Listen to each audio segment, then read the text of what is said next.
जय हिंद दोस्तों। हम यहाँ पे आज देखेंगे 1.1 एक्सरसाइज यानी वास्तविक संख्या का दूसरा सवाल। चूँकि 3 सवाल जो एचसीएफ निकालने वाला था अगले वीडियो में हम बता चुके हैं, और अब हमको देखना है 2 नंबर सवाल। समझिए, देखिए भैया, इस सवाल को देखने के लिए हमको समझना चाहिए क्या चीज़। सबसे पहले सवाल क्या करे उसको हम पढ़ना चाहिए। समझिए, पढ़ लेते हैं। तो सवाल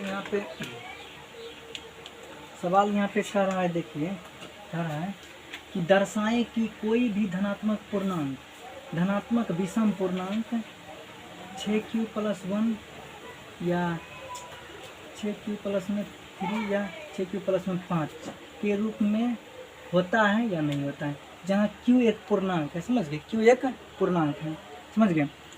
तो यहाँ पे यह सवाल समझने से पहले हमको समझना चाहिए कि धनात्मक पूर्णांक क्या होता है। क्या दोस्तों, धनात्मक पूर्णांक, धनात्मक विषम पूर्णांक। समझ गए, विषम पूर्णांक क्या होता है। विषम, थोड़ा अच्छा से लिख लेते हैं। देखिए, धनात्मक विषम पूर्णांक होता है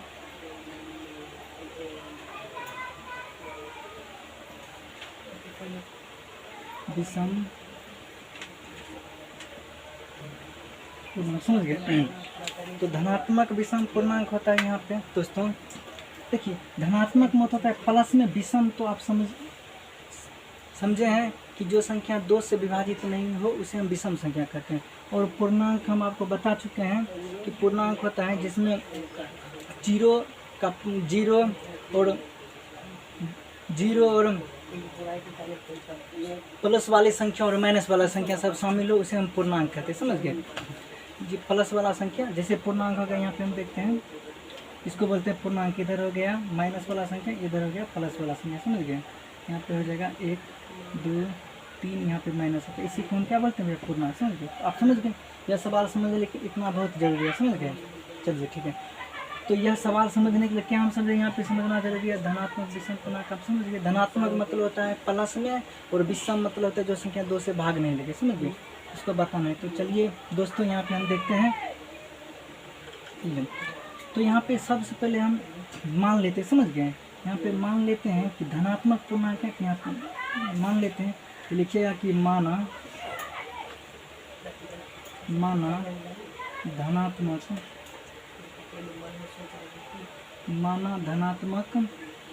विषम पूर्णांक,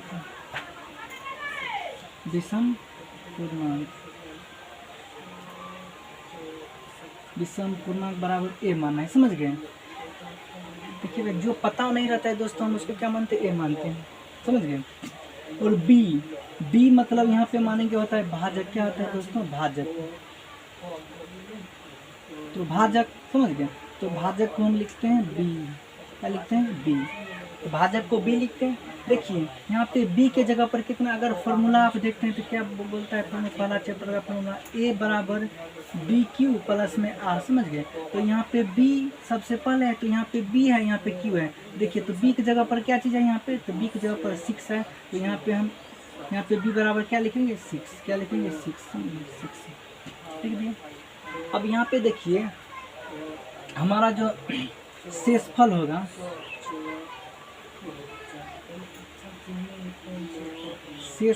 दोस्तों, तो शेषफल को हम आर से लिखते हैं, रिमाइंडर। तो शेषफल जो होगा, देखिए यहाँ पे भाजक हम उसको बोलते हैं, जिससे हम भागते उसको बोलते हैं भाजक। समझ गए, उसको क्या बोलते हैं, भाजक। और शेषफल होता है, देखिए यहाँ पे हम समझाते हैं आपको। देखिए, यहाँ पे शेषफल जो होगा ये 6 से कितना होगा, भाजक से छोटा होगा। भाजक से क्या होगा, छोटा। यदि आप यहाँ पे समझिए दोस्तों, जैसे यहाँ पे हम 7 से 10 में भाग लगाते हैं। समझ गए। तो यहाँ पे 7 कहीं 7 लगा दिए, यहाँ पे हम घटा दिए 3। देखिए, जिससे हम भाग देते हैं उसको बोलते हैं भाजक। क्या बोलते हैं, भाजक। क्या बोलते हैं, भाजक। समझ गए। और देखिए, भाजक यहाँ पे शेषफल से क्या है, मतलब भाजक से शेषफल क्या है, छोटा। क्या चाहिए, छोटा। यही। तो यहाँ पे भाजक कितना है, भाजक यहाँ पे 6।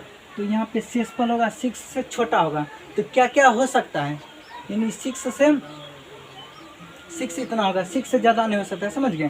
तो यहाँ पे शेषफल 0 हो सकता है। समझ गए, 0 हो सकता है शेषफल।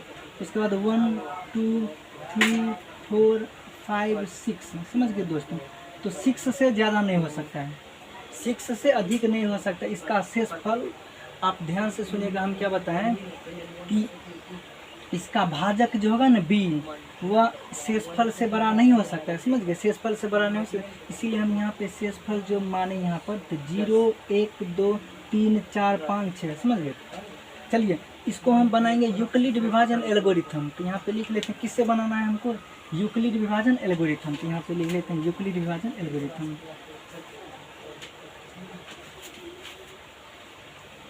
यूक्लिड विभाजन एल्गोरिथम।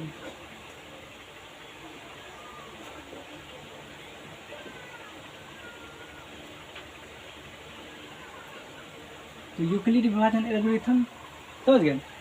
चलिए तो यहाँ पे यूक्लिड विभाजन एल्गोरिथम क्या है भैया, तो यहाँ पे a बराबर बी क्यू प्लस में r, समझ गए। तो यहाँ पे देखते हैं, देखिए सबसे पहले r के जगह पर हम रखेंगे 1, उसके बाद सबसे पहले r के दोस्तों r के जगह पर रखेंगे 0, उसके बाद 1, उसके बाद 2 3 4 5 6, समझ यहाँ पे देखते हैं। तो चलिए दोस्तों यहाँ पे हम देखते हैं a बराबर यहाँ पे रखेंगे बी क्यू प्लस में r के जगह पर रखेंगे 0, समझ गए, 0 रखेंगे। अब 0 रख दें, देखिए b में अगर बी क्यू में अगर 0 जोड़ेंगे तो यहाँ पे क्या आ जाएगा दोस्तों, तो बी क्यू क्या आ जाएगा, बी क्यू। चलिए उसके बाद यहाँ पे r बराबर हम क्या रखें 0, समझ क्या रखे थे, यहाँ पे r बराबर क्या रख दिए 0, r बराबर 0 रख दिए, समझ गए, 0 क्या रख दिए 0, समझ गए, r बराबर 0। चलिए यहाँ पे दूसरा हम r बराबर हम यहाँ पे क्या रख देते हैं, r बराबर क्या रख दिए, यहाँ पे 1 रख देते, क्या रख देते 1, r बराबर 1। तो 1 यहाँ पे इसको दोबारा लिख लेते दोस्तों। देखिए r बराबर सबसे पहले 0 रख देते हैं, 0, तो 0 रख दिए, तो बी क्यू प्लस में 0 और बी क्यू में 0 जोड़ेंगे तो क्या हो जाएगा दोस्तों, बी क्यू क्या आ जाएगा, तो बी क्यू आ जाएगा, समझ गए। अब r बराबर यहाँ पे हम देख लेते हैं, r बराबर यहाँ पे देख लेते हैं 1, तो बी क्यू प्लस में यहाँ पे r के जगह पर 1 रखे तो यहाँ पे क्या देंगे 1, तो बी क्यू में 1 जोड़ेंगे तो बी क्यू प्लस में 1 आ जाएगा, समझ गए, बी क्यू प्लस में 1 आ जाएगा। उसके बाद देखिए r के जगह पे यहाँ पे रखेंगे 2 रख देंगे, तो बी क्यू प्लस में 2, तो यहाँ पे देखिए बी क्यू में 2 जोड़ेंगे तो यहाँ पे आ जाएगा बी क्यू प्लस में 2। अब क्या रखेंगे, यहाँ पे पहले हम 0 रख दिए, उसके बाद 1 2, उसके बाद रखेंगे 3, क्या रखेंगे 3, r बराबर 3 रखेंगे, r बराबर, तो बी क्यू प्लस में 3 दोस्तों, इसको जोड़ेंगे तो बी क्यू प्लस में 3 आ जाएगा। आप चाहते हैं तो ये भी नहीं लिख सकते हैं, इतना तक भी लिख सकते हैं, समझ, इससे कोई दिक्कत नहीं है। तो हम समझाने के लिए इसे लिख रहे हैं कि मान लीजिए बी क्यू में जोड़ेंगे 0 बी क्यू आ जाएगा, बी क्यू में जोड़ेंगे 1 तो 1 आ जाएगा, बी क्यू में जोड़ेंगे 2 तो 2 आ जाएगा, समझ गए, बी क्यू 2 आ जाएगा। उसके बाद हम जोड़ेंगे 4, तो बी क्यू प्लस में 4 तो बराबर आ जाएगा बी क्यू प्लस में 4, समझ गए। उसके बाद बी क्यू में जोड़ेंगे 5, बी क्यू जोड़ेंगे 5 तो यहाँ पे दोस्तों आ जाएगा बी क्यू प्लस में 5, यहाँ पे r बराबर रखेंगे 6, तो बी क्यू प्लस में 6 बराबर बी क्यू जोड़ेंगे बी क्यू प्लस में 6। देखिए दोस्तों हम यहाँ पे सब देखिए दोस्तों, यहाँ पे सबसे पहले यहाँ पे r बराबर 1 रख दिए, सॉरी r बराबर 0 रख दिए, उसके बाद 1 2 3 4 5 6 रख दिए, समझ गए। देखिए दोस्तों अब यहाँ पे हम रख दिए, यहाँ तक हम रख दिए। अब हमको क्या मतलब सवाल में क्या है दोस्तों, तो सवाल में है यहाँ पर कि धनात्मक पूर्णांक हमको बताना है कि इस रूप में होगा कि नहीं होगा, समझ गए, धनात्मक पूर्णांक हमको बताना है। तो धनात्मक पूर्णांक क्या होता है, जो 2 से विभाजित नहीं होता तो उसे हम बोलते हैं धनात्मक पूर्णांक। तो सबसे पहले यहाँ पे है ना सम वाला को हम हटा लेते हैं, समझ गए, तो सम वाला को हटा लेते हैं, ई 2 हमारा आ जाएगा सम वाला, ये 4 आ जाएगा हमारा सम वाला, समझ गए। इसको हटा लेते हैं, इसको हटाएंगे तब हमको पता चलेगा कि विषम कौन है।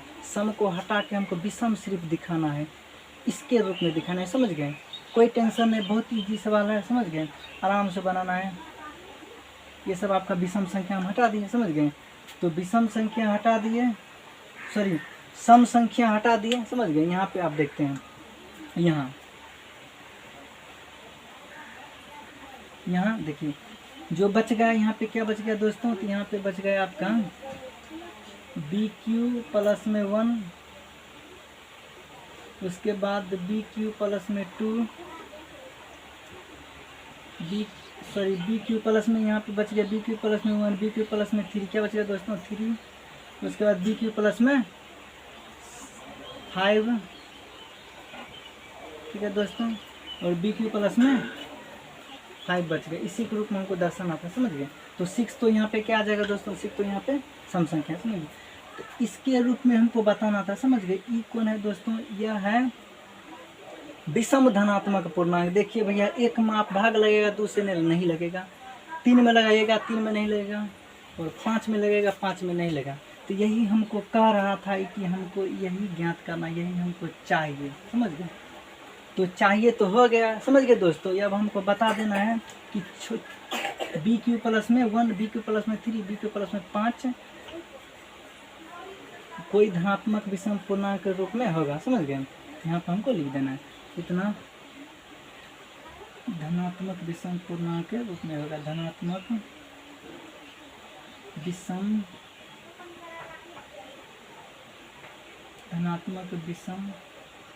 पूर्णांक के रूप में होगा, समझ गए दोस्तों। एकदम लाजवाब यानी शानदार तरीका से हम यहाँ पे सवाल को देख लिए। अगर आपको समझने में कोई दिक्कत है तो देख लेते हैं सवाल के यहाँ पे। देखिए भैया, देखिए सवाल, अगर यदि आपको 2024 के एग्जाम पूछ दिया जाए, 2024 के एग्जाम समझ गए,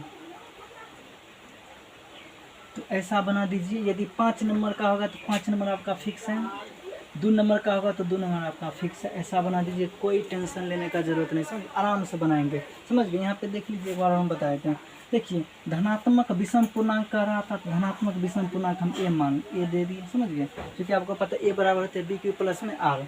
तो यहाँ पे भागफल, यहाँ पे हम आपको बताए थे भागफल क्या होता है भैया, यहाँ पे बी होता है ना, तो बी के जगह पर 6 था, 6 यहाँ पे लिख दिए।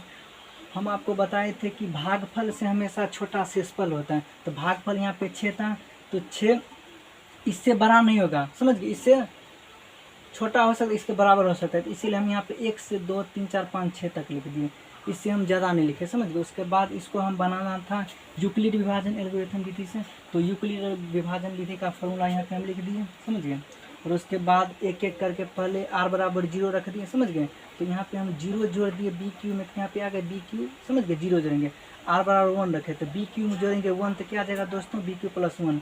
ये आपने भी लिखा, कोई बात नहीं, यहाँ पे हम लिख दिए।